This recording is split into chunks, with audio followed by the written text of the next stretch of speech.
Hablemos del transporte. No sé, me pregunto en qué transporte se utilizará Nandi, ¿no? Para llegar a sus destinos. Me gustaría preguntarles también a ustedes, compas. Antes de todo, ¿no? Un breve cuestionario. ¿Cuál es el transporte público que más emplean para llegar a sus destinos? ¿Cómo se mueven en la ciudad? Yo, en el autobús de Salamanca, que funciona de maravilla. Es un lujo el autobús de Salamanca. A ver, el resto, a ver, Flavia, ¿tú qué transporte usas habitualmente?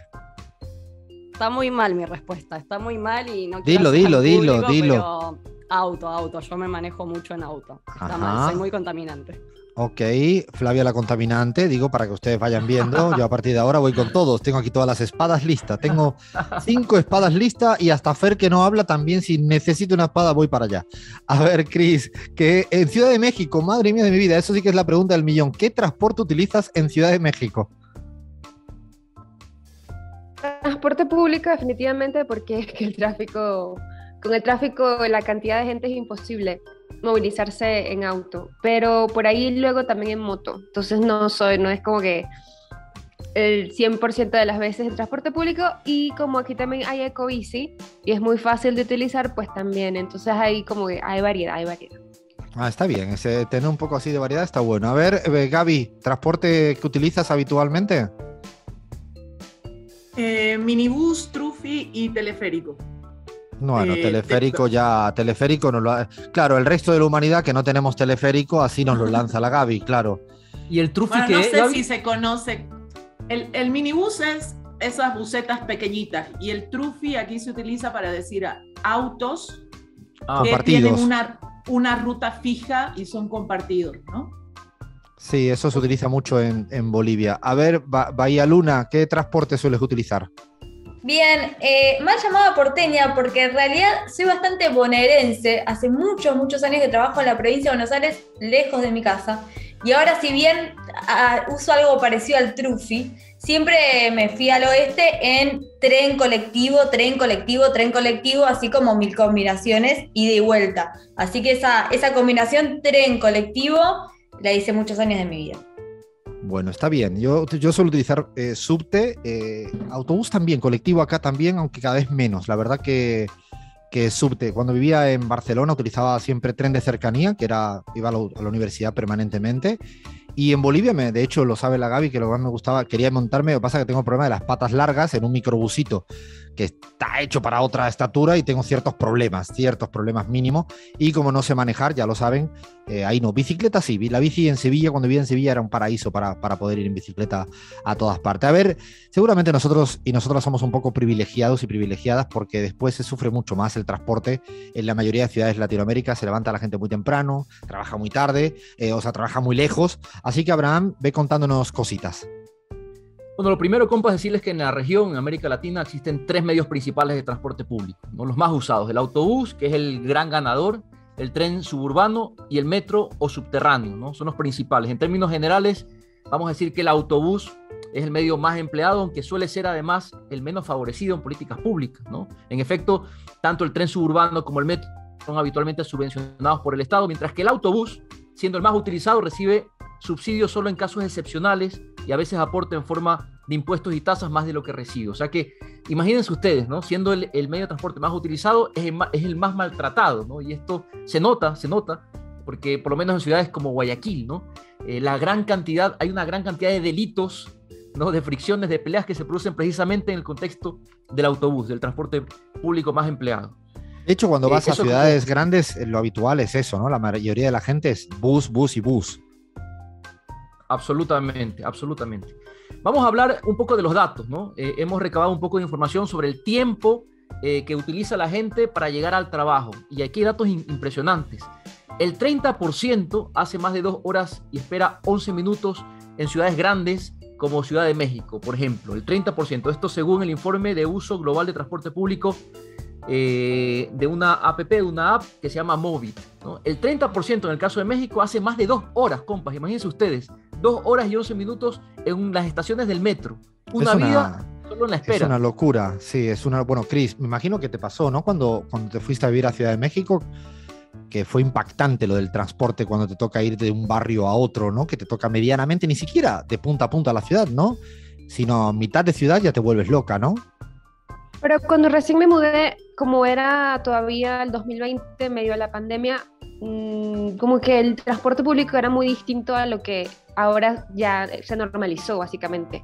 Y sí, de verdad que en las horas pico es bastante complicado, pero yo también siento que funciona muy bien. Y es muy amplio también, abarca muchísimas partes de la ciudad, o sea que de verdad puedes llegar de punta a punta con el transporte público, que en otras ciudades, por lo menos en Caracas, el transporte, o sea, el transporte público es pésimo. El metro de Caracas, que tiene muchísimos años y mucho tiempo, pues funcionó muy bien. En los últimos años, catastrófico, o sea, los retrasos podían durar 3 horas, solamente para que llegara un tren, o sea, imposible poder movilizarse a través de él. No, Caracas también el transporte, sí, mototaxi, que vas asustado en el mototaxi, que parece que te vas a estrellar. Yo me he hecho, creo, 1 vez o 2 veces en mi vida y nunca más, voy peor, prefiero 5 horas para llegar al sitio, prefiero por el miedo. A ver, más datos, Abraham. Un último dato de México, porque me parece increíble, ¿no? Un mexicano tarda aproximadamente 88 minutos al día en viajar en el transporte público, mientras que el 30%, insisto, más de 2 horas, espera 11 minutos en las estaciones del metro, ¿no? De acuerdo a este mismo informe, compas, hay 5 ciudades de América Latina que se encuentran entre las 10 urbes del mundo donde la gente destina más tiempo en el día para llegar a sus lugares de trabajo. 5 de 10, o sea, 5 de 10 a nivel global. De las 10 del mundo, hay 5 latinoamericanas, imagínate. Está México, por supuesto, está Bogotá, la capital colombiana, le siguen Santiago de Chile, Buenos Aires y Montevideo, compas. ¿Qué tal? No me esperaba lo de Montevideo, porque parece una ciudad más pequeña en última instancia. Las veces que he ido no me parece... Pero claro, tampoco vas a uno al centro, quizás no conozco todo lo que es... Bogotá me la esperaría 1000%, quizás extrañaría hasta Lima, que me parece otra ciudad caótica, quilombera. Quito también se ha vuelto complicada, ¿no, Abraham? Sí, muchísimo. Y bueno, Guayaquil ni se diga, ¿no? En el caso de Buenos Aires, se habla de un promedio de 79 minutos por día. Es mucho, Es mucho. Sí. Y el 23% de la gente que usa el transporte público tarda 2 horas de viaje al día y un promedio de 14 a 20 minutos diarios de espera en estaciones. Solo en la espera, 14 a 20 minutos diarios. Montevideo, que también me sorprendió, yo no conozco Uruguay, no conozco Montevideo, pero entiendo, a veces existe el prejuicio de que todo funciona muy bien en un país pequeño, ¿no? Pero bueno, en Montevideo las personas pierden menos tiempo en trasladarse, son 65 minutos de viaje por día, que no es nada tampoco despreciable. No es poco. 14% de los encuestados dice que gasta más de 2 horas, el tiempo total de espera en las estaciones en Montevideo es entre 14 y 20 minutos, ¿no? Y bueno, hay otras variables, me gustaría también un poco indagar, compas, en los costos, ¿no? ¿Cuánto se gasta para movilizarse? ¿Cuánto gasta sobre todo la gente pobre para movilizarse a sus lugares de trabajo, ¿no? Es una cosa impresionante, ya les voy a arrojar los datos. De hecho, Abraham, en este punto que dices, a veces creo que uno de los grandes puntos detonantes de conflictos en América Latina ha sido el mover un poquito el precio del transporte. Y digo un poquito porque el político o política de turno cree que moverlo un poquito no es nada. Sin embargo, ese poquito todos los días para presupuestos muy bajos es mucho. Esto ha ocurrido, yo recuerdo incluso momentos difíciles del gobierno de donde estaba Gavi en Bolivia, que se hizo un poquito, pero ese poquito era mucho, medio boliviano, recuerdo bien que era el incremento, ¿no? En un momento de unas navidades, hace ya unos años.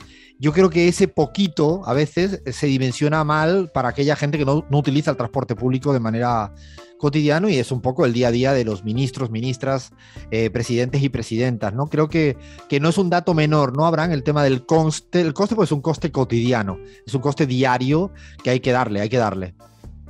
Bueno, ese poquito, Alfredo, fue el detonante para el gran estallido que se produjo en Chile, por ejemplo, ¿no? En 2019, ¿no? Fue precisamente por eso, por la subida ínfima, pero significativa, considerando lo que tú dices, que es todos los días este gasto, que generó toda una revuelta, un estallido social en Chile, ¿no? Un estudio del Banco Mundial en 2020, un estudio reciente, profundizó en la comprensión de la asequibilidad del transporte en América Latina y el Caribe, con un enfoque en el transporte público urbano, compas. Primero, decir que cuando hablamos de un transporte asequible, estamos refiriéndonos a un transporte que tiene la capacidad de realizar los viajes necesarios para ir al trabajo, a la escuela, a los servicios de salud, ¿no? Digamos, satisfacer las demandas de la vida cotidiana. ¿no? Y Montevideo, atención, es el lugar de América Latina con el transporte más caro. Un pasaje en Montevideo cuesta, todo llevado a la moneda dólar, $1 en promedio, ¿no? En el bus. Ah, carísimo. Santiago $1, es bastantísimo. Es carísimo. Sí. Santiago de Chile tiene un promedio de 92 centavos de dólar, ¿no? Entre 92 y $1.12, ¿no? Lideran estos dos países la lista con los precios de transporte público más alto en la región. Los precios del transporte de Santiago de Chile varían según los horarios, también hay que decir esto, ¿no? Según los horarios, las horas pico, seguramente los precios son mayores, ¿no? En el sistema de transporte metropolitano de Montevideo, bueno, el pasaje ha llegado a costar inclusive un poquito más de $1. Han logrado con una gran conquista mantener el precio ahí, a $1. Lima y Sao Paulo también son otras dos ciudades, compas, que están en este ranking, ¿no? De transporte caro, ¿no? El metropolitano de Lima alcanza los 2,5 soles, es decir, 74 centavos de dólar. Mientras que los autobuses de Sao Paulo y el metro de Sao Paulo cuestan 72 centavos de dólar, que también es un precio elevado, ¿no? Son bastante, es altísimo el precio, ¿eh? O sea, digo, diariamente un transporte que sea $1 o 75 centavos de dólar es mucha plata. Si le vas sumando todos los días de la semana, no es poco. Yo creo que eso también explica las no políticas públicas, ¿no? En torno a eso, ni de subsidiar para la gente de menos recursos, porque al final la mayoría de la gente que toman los buses son la gente de menos plata. Hoy en día hay una conducta muy de coche, de auto, ¿no? de transporte privado, que es donde va la gente que puede adquirir un coche. Yo creo que eso es interesante porque es poco trabajado, es poco hablado en la política, en los debates de política, ¿eh? Así es, Alfredo. Me llamó la atención, por ejemplo, que dentro de ese ranking, Caracas es la ciudad más asequible, ¿no? El precio del transporte, aunque es cierto que es caótico, ¿no? Está en un promedio de 2 centavos de dólar, ¿no? Y bueno, Caracas tiene una cosa casi de esquizofrenia con los precios, en donde hay cosas que son exageradamente baratas y hay cosas que son exageradamente caras. Digo, por contextualizar, es cierto que, por ejemplo, si pagas el internet o pagas el transporte o todavía incluso la gasolina a nuevo precio, y eso ocurre mucho, y de hecho ahora que todo el mundo habla de Qatar, pasa eso. Qatar, un alquiler es carísimo y un galón de gasolina es baratísimo, de manera exagerada en ambos precios, ¿no? Digo, es difícil a veces ordenar el sistema de precios en un país como Venezuela, y hay un concepto que lo utilizan mucho que se llama la enfermedad holandesa, ¿no? Por el exceso de petróleo y de más allá de otros hándicaps. Y bueno, siguiendo con este estudio que hizo el Banco Mundial, estos resultados muestran que la carga financiera de una canasta de viajes de transporte para el quintil de ingresos más bajo supera el 25%, compa, el 25% en la mitad de las ciudades analizadas, considerando una canasta de 60 viajes al mes. Los subsidios de transporte son la política más extendida en la región para incrementar la asequibilidad del transporte, especialmente en los grupos de bajos ingresos, ¿no? El gasto de transporte captura el consumo real de viajes y el acceso a tarifas subsidiadas, ¿no? Y en 2010, la participación del transporte en el consumo total de 10 países de América Latina, entre los que estaban Bolivia, Brasil, Colombia, El Salvador, Guatemala, Honduras, Jamaica, México, Perú, promedió 17,4% de acuerdo a datos del Banco Mundial, ¿no? Datos del 2018. Esta proporción es mayor en América Latina que en otras regiones. En el segmento de menor consumo, el transporte representó el 6,9% del consumo de los hogares en América Latina, el 5,2% en Europa Oriental y Asia Central, y el 4,7% en Asia Oriental y el Pacífico, ¿no?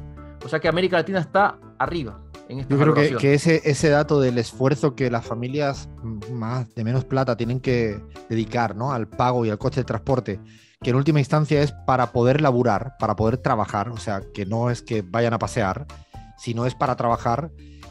A mí me llama la atención, para ir cerrando el tema, hay muchos datos, pero para ir cerrándolo, primero que no esté contemplado en términos salariales, no siempre está contemplado en términos salariales, es un coste que merma el salario. Y lo segundo es que se habla tanto de derechos humanos, y ¿por qué no el transporte no puede ser contemplado como un derecho? ¿Qué pasa? La gente no se transporta por necesidad, por obligación. Digo, ¿por qué no? Ya que creo que a veces, y ahí es donde siempre hay que ir cuidando, cuando hay derechos interesantes, ¿no? En términos ambientalistas, que uno los defiende, pero no dejemos atrás algunos otros cotidianos que también son relevantes, ¿no? Porque si no, la ciudadanía empieza a haber una suerte de frivolización en torno a los derechos, la discusión de los derechos. Hay muchos autores que trabajan esta teoría crítica de los derechos humanos, ¿no? Hay mucho, Joaquín Herrera, Carol Proner, mucha gente. Y lo pongo encima de la mesa porque creo que el transporte amerita un debate. A mí me llama poderosamente la atención, no sé, Gaby, si te pasa, pero en la política boliviana, argentina, no es el debate central, no sé, creo que no hay un debate hoy en día en la Argentina sobre este tema. Se habla de la deuda con el FMI, se habla, ¿no?, con otras cuestiones, casi todos muy macroconceptos importantes, pero no es tanto esto. A veces incluso se preocupa por mejorar las cuestiones de las carreteras, las rutas, son importantes todos y todas, pero no sé cómo lo ves esto, Gaby, para ir como poniéndole un poco de punto de cierre a modo de conclusiones. Yo creo que es baja la tasa de debate de este tema, inclusive cuando estamos hablando de elecciones a nivel municipal, y se podría generar un mayor debate porque, bueno, eso generalmente está a cargo de los niveles subnacionales en la mayoría de nuestros países.